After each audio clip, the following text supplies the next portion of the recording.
At least you get in the fights. At least you get in the fights. At least you get in the fights. I put belt to ass, and you can see that's what I do. The untouchable True School Sports Empire proudly presents something the boxing game's missing. Hey, what's going on? It's your boy BT, and I came here to talk some boxing with the thousands of True School Sports subscribers. All right, so I wanted to go ahead and talk about the star of the week in boxing because there was a lot of fights on over the weekend. You had Johnny Beck out in Kazakhstan, you had Hrgovic versus Joyce in the UK, you had Richard Torres in Vegas, you had Tim Tszyu in Australia. Boxing was widespread.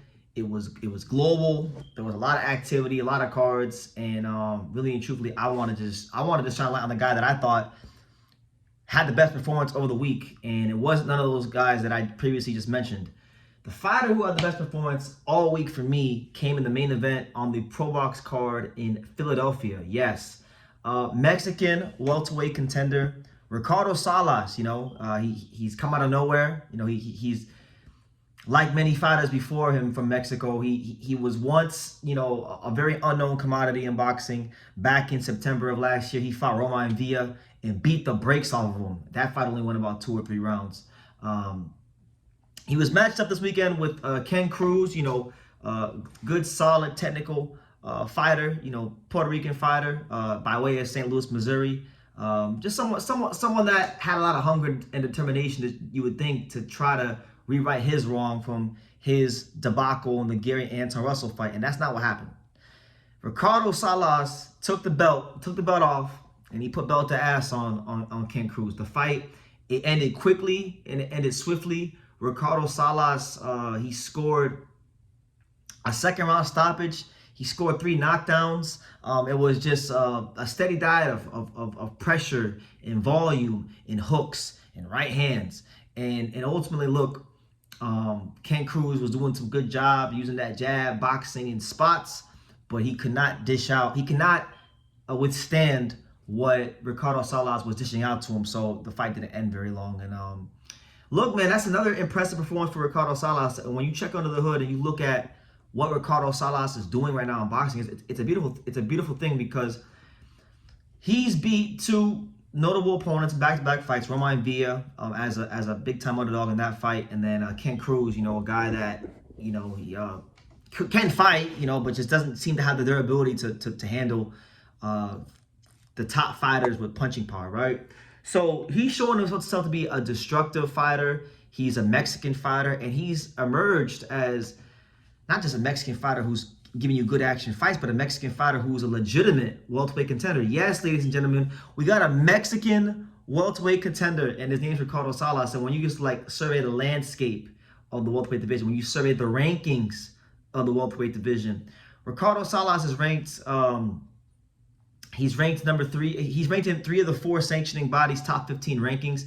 His highest ranking is actually with the WBA, so that might be the route he decides to go. Maybe he winds up challenging, the winner of Boots Stanionis one day. I'll tell you this, man. If I know he's a Samson Lukowicz fighter, so I would anticipate that he's going to be on a PBC show soon. He's going to have to be, because I think he's becoming a fighter where, okay, you didn't know who he was before, but you can't ignore what Ricardo Salas is doing. Fun fighter, brings the fight, action fighter, welterweight, Mexican welterweight contender. He's ticking a lot of boxes in boxing, from just entertainment, marketability, these kind of things. So as far as when I look at some of the guys ranked in and around him, obviously, I mean, like he's number 8, right? So ranked just above him at number 7, you got Gabriel Maestre, who we know has fought on PBC a bunch of times. That could be an option for him. You got Jin Sasaki, who I know there's been a lot of talk about Jin Sasaki fighting Brian Norman Jr., which you guys know that's like one of the fights I want to see the most in boxing. It's probably in the top 3. But I think, Jin Sasaki versus Ricardo Salas in a fight or two could be a really interesting fight. Mexico versus Japan at welterweight. I mean, we don't really get Mexico versus Japan at welterweight.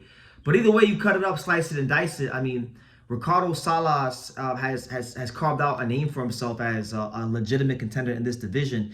And if he's and to anybody who comes across this video, if you're not paying attention to him, it's best you start paying attention to him, because everyone that's been put in front of him, whether it be Villa, whether it be Kent Cruz, and mind you, he scored back-to-back early stoppage victories, and those are two significantly different styles. Kent Cruz is a slick, technical fighter, jab dominant, moves around, got him out of there in 3. Roman Villa, all action, comes to fight, gets in the front foot, brings the fight to you, got him out of there in 2 rounds. So what it's telling me is that Ricardo Salas is punching like that. That Ricardo Salas, at 26 years old, coming to you live and direct from Mexico City, Mexico, he's someone that is to be taken very seriously. And if you don't take him seriously, one of these contenders that's ranked above him, they overlook him. They don't take him serious. They may be next on the list. So just for me, the Villa performance and now this performance on Pro Box, where there was more eyeballs on him this time, because when he fought Villa, I was one of the 70 people in the crowd that was buried deep on the Canelo Berlanga card. But he is someone that we're forced to have to talk about him. And I love when fighters do this, when they come from relative obscurity and they force the general public to pay attention to them. So good win for him, and I would say a star-making performance for him against Kent Cruz. Now, as far as the rest of the card, because I did talk about the rest of this card in my previous video about this, you had Dante Benjamin. He runs his record up to now what? Dante Benjamin, good little fighter from Ohio. He now runs his record up to 11-0 with one draw and 8 knockouts. He beats Rodolfo Gomez Jr. in a UD. You have Giovanni Lopez, who was a contender at featherweight but couldn't make the weight anymore. So now he fought at 130 versus the game veteran Rene Alvarado. The funny thing about Lopez is he's a southpaw. He's very young. Puerto Rican from Orlando, right? From Orlando, but Puerto Rican descent. Jonathan Lopez can box. He's a southpaw, and he likes to move around a lot. And a lot of people on the Pro Box comments, they were making fun of Jonathan Lopez because he was winning the fight pretty easily, but he wasn't flashing that knockout power that I guess people were looking for, and they were comparing him to a Shakur Stevenson, a bootleg Shakur Stevenson. I think it's too early to call him that, and I'll tell you this: that's not really a slap in the face. Shakur Stevenson's an upper echelon fighter. He's a multiple division world champion. I'm sure a lot of fighters would love to be a bootleg Shakur Stevenson and have his kind of career, but nonetheless, he gets the win. I mean, look at Jonathan Lopez. He's putting together a good career for himself. Already at 21 years old, he's got names like Rene Alvarado and Eduardo Baez on his resume. So he's got a couple notable names. He's in a division where I don't think he's as far from a world title as some of you guys would think. I think this is a guy that in the next 3 to 4 fights could challenge for a world title 130, and this is a good building block fight for that. So good for him. And then probably the most notable thing that happened on the undercard, I would say, would be the co-main event. You had Mykquan Williams, Marvelous Mike, a fighter that, I've been keeping my eyes on Mykquan Williams. He had a really good performance against Luis Feliciano on Pro Box, and Mykquan Williams is one of these guys that, he's in the rankings, but he hasn't really had that big-time fight. And for him, this fight was the big-time step-up for him because Antonio Moran, that's who he fought. Antonio Moran, he's been in there with the best of them. He's been in there with Devin Haney, been in there with Romero Duno, been in there with Andy Cruz, been in there with Jermaine Ortiz, been in there with Arnold Barbosa Jr., been in there with guys who are fighting at the level that Mykquan Williams has aspirations to get to, right? And it was a really interesting fight because Williams was the smaller fighter, and I think, he didn't have as long arms. So it was a different challenge for him. Moran had a size advantage. Moran had probably a slight reach advantage, but I don't know. Don't quote me on that one. But, it was a fight where I think Mykquan Williams was very Jekyll and Hyde, very inconsistent. Showed the ability to box well when he got space. Actually had Moran hurt in one of the rounds of this fight, and it looked like he was going to get Moran out of there. But again, as Moran has shown many times, he's been there with so many styles. You have to show the extra bit of class to stop a guy like this, straight up. And when Mykquan Williams couldn't stop Antonio Moran, Moran got all the life he needed, and he was able to exploit, use his experience, use his size to exploit Mykquan Williams, boxing him from the outside, lining him up with the right hand. And Antonio Moran scores the upset victory for himself. And I would say that's probably the biggest win of his career because, he's never really beat the top guys at world level. This is a guy that was ascending towards that level with Mykquan Williams, and he was undefeated and he took his O, right? So, Antonio Moran's always been a tough out for any and everybody. I mean, he's shown time and time again, if you're not truly on that world-class level, that top shelf level, you get found out. Like the guys like Romero Duno Kendo Castaneda and Michael Dutchover and these kind of fighters. So, you know, he once again, Antonio Moran, just when you think this might be it for him, he shows you again that, you know, he's still here to stay. And I think he might have earned himself an even bigger opportunity, you know, with that win. Moran is what, number 66 in the, he's number 66 on BoxRec. So, I mean, when we look at some of the guys ranked in and around him, I mean, you got a guy like Emiliano Vargas, who's 63.